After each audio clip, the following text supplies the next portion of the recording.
Hello Moto GP fans. Welcome back to ZNGP Today. Pramac Yamaha's Jack Miller has spent a season switching between eras of Moto GP machinery, from Ducati and Honda to Yamaha's inline-four, and he's been impressed. After testing and racing the M1 in 2025, Miller praised its front end, called it special, and warned that while the bike suits some circuits perfectly, it still needs refinement. Rins has described his 2 seasons with Yamaha as mentally tough, but insists the professionalism in his garage has helped him weather a difficult period. As Yamaha prepares its V4 transition for 2026 and Rins approaches the final year of his contract, he reflected on the challenges, the support that kept him going, and what lies ahead. The 2026 MotoGP season countdown has officially begun, just 12 days to go. Team presentations will set the tone before the Sepang shakedown, offering the first public clues about liveries, rider lineups, and which manufacturers mean business with the new regulations. Don't forget to click subscribe button and the bell icon for MotoGP news update.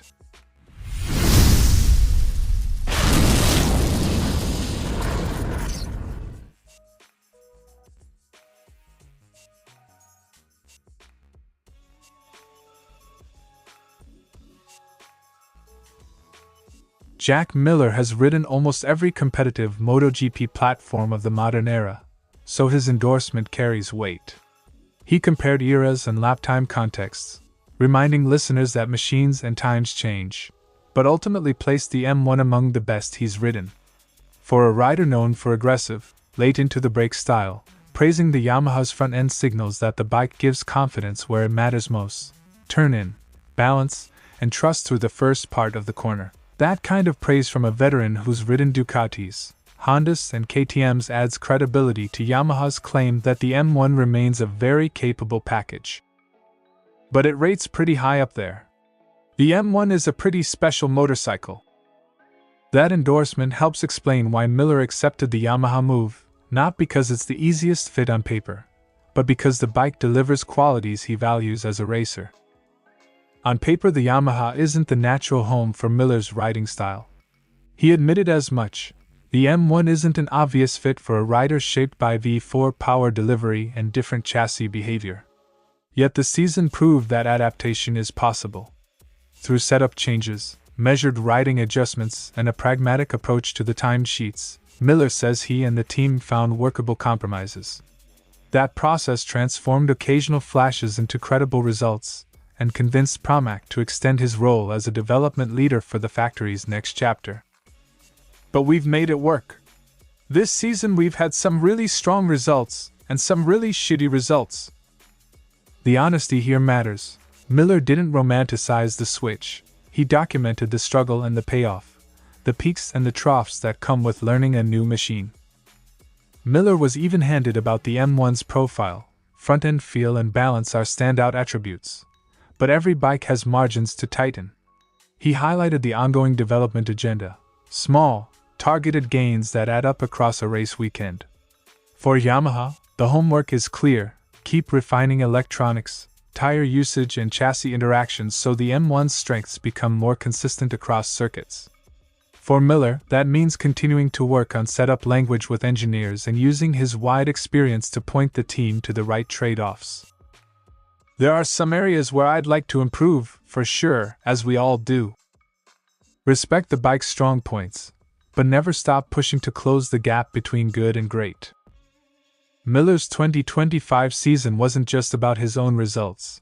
It also positioned him as a practical bridge to Yamaha's new V4 project. His history on V4 machinery and his ability to adapt to the M1 give him a unique vantage point. He understands what makes different architectures tick and how to translate rider feedback into development directions. Miller welcomes that role, sees learning moments in both successes and failures, and insists his priority is to help the team produce a race-ready V4 that benefits every Yamaha rider. I'm very fortunate to be able to ride it. That gratitude isn't faint praise. It's the tone of a rider ready to invest experience and sweat into making the next Yamaha even better. Jack Miller's verdict is clear. The Yamaha M1 is a special machine, and despite stylistic mismatches, he's proven it can be made to work. The season brought highs and lows, but Miller's blend of candid assessment and technical experience positions him as a key figure in Yamaha's push forward, particularly as the factory moves toward its V4 program in 2026. If the team listens to riders like Miller and converts those lessons into focused development, the M1's praised front end may become the foundation for a truly competitive next chapter. Rins was frank about how the last 2 years wore on him. A rider who has won on multiple marques, Suzuki and Honda among them, he expected to adapt quickly to Yamaha, but instead found the process grinding on his confidence. The struggle wasn't always about lap times. It was about the slow erosion of certainty, the nights of replaying races and wondering why small inputs weren't producing the expected responses. For a competitor used to reading a bike and reacting instinctively, that disconnect becomes mentally exhausting. Every corner feels heavier, every setup change is a question mark, and the season's small defeats stack up into a larger burden. It was a bit tough mentally. That honesty is rare in the paddock, and it exposes the human cost of development cycles that can leave even experienced riders doubting what they once took for granted. Yet Rins was equally quick to point out that he wasn't coping alone. Riders often credit engineers and crews with marginal gains, but in Rins's case the team provided the psychological scaffolding he needed. The crew's steady processes, methodical communication and refusal to panic under pressure created an environment where recovery was possible. Rather than firefighting each weekend, the group focused on disciplined steps, clear debriefs, incremental targets and emotional steadiness. That professionalism doesn't erase poor results, but it makes them survivable, and it gives a rider the space to rebuild confidence quietly, away from the spectacle of social media and headline pressure. Having a good group of people around you and good professionals, it's easier. For Rins, the crew's competence translated into emotional ballast, a reason to keep showing up, keep testing, and keep believing that progress would come. Beyond mechanics and data lies the rider's internal game.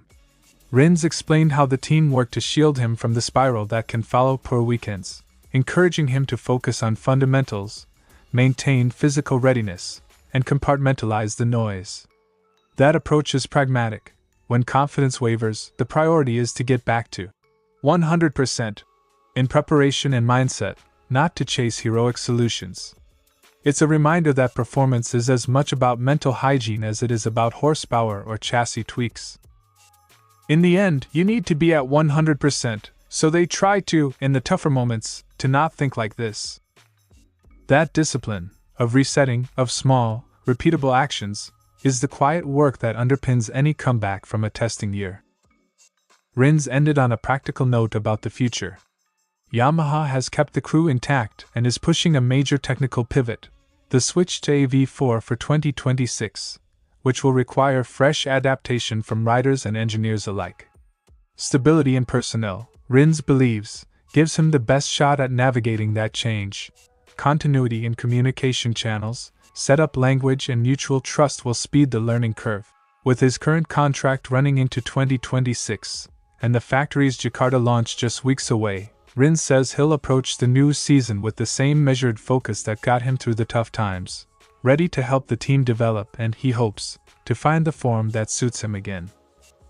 For next year, Yamaha renewed them, so everything is going to be the same. That continuity, people and process staying put through a big technical shift, may be the single most important variable as Yamaha moves into a new era. Alex Rins's candid reflections peel back the lacquer of headlines to show how much of modern MotoGP is fought in quiet rooms, the garage, the physio tent, the rider's own head. 2 tough seasons have tested him, but professionalism, steady support, and a pragmatic mentality have kept him in the fight. With a stable crew, a factory V4 on the horizon and 1 year left on his contract, Rins will try to turn the lessons of 2024 to 25 into a stronger 2026. Team launches are no longer ceremonial photo ops. They're strategic statements. Presentations communicate a team's technical direction, rider ambitions and commercial narrative. Every color choice, slogan and personnel mention is analyzed by rivals and sponsors alike. They also tell us where the emphasis lies for the winter work, continuity, overhaul, or a full reset. With the shakedown at Sepang looming, these events compress months of development into a few public moments that shape expectations for the start of the season. The launch calendar is tightly packed across January and early February, and a few dates are already decisive. Pramac opens the sequence in Siena on January 13th, VR46 follows the next day in Rome, and Aprilia shows its colors in Milan on January 15th. Ducati takes the spotlight on January 19th in Medana di Campiglio, a traditional Alpine choice, before Yamaha heads to Jakarta on January 21st for its big V4 reveal. Other notable events include Red Bull KTM's joint online launch on January 27th and Gresini's Kuala Lumpur presentation on January 31st. This winter's big technical storylines will play out at the launches. Yamaha's Jakarta event on January 21st is the most watched.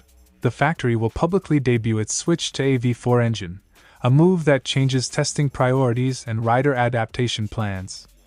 With the Sepang shakedown running January 29th to 31st immediately after many launches, teams will try to convert the PR momentum into lap time evidence as quickly as possible. Remember, a launch is one thing, the shakedown and official tests are where claims get verified. Beyond tech, listen to the messages. Some teams are leaning on continuity, others want to signal a fresh start. Aprilia's tone is blunt and ambitious. After a breakthrough 2025, they're presenting a new determination to win regularly. Satellite teams, Pramac, Gresini, VR46, will emphasize identity and development roles, while factory squads try to reassure riders and sponsors that testing freedom and resources are aligned with results. These soundbites matter because they set expectations for how aggressive a team will be in the early tests. With 12 days left until the season's first public unveilings, the paddock moves from stealth mode to stagecraft. Watch the dates, watch the technical reveals, especially Yamaha's Jakarta headline, and then watch Sepang to see which launch claims hold up on track. Presentations build the narrative, the tests will build the verdict. Thanks for watching ZNGP Today, and this is your MotoGP news update. And see you next time!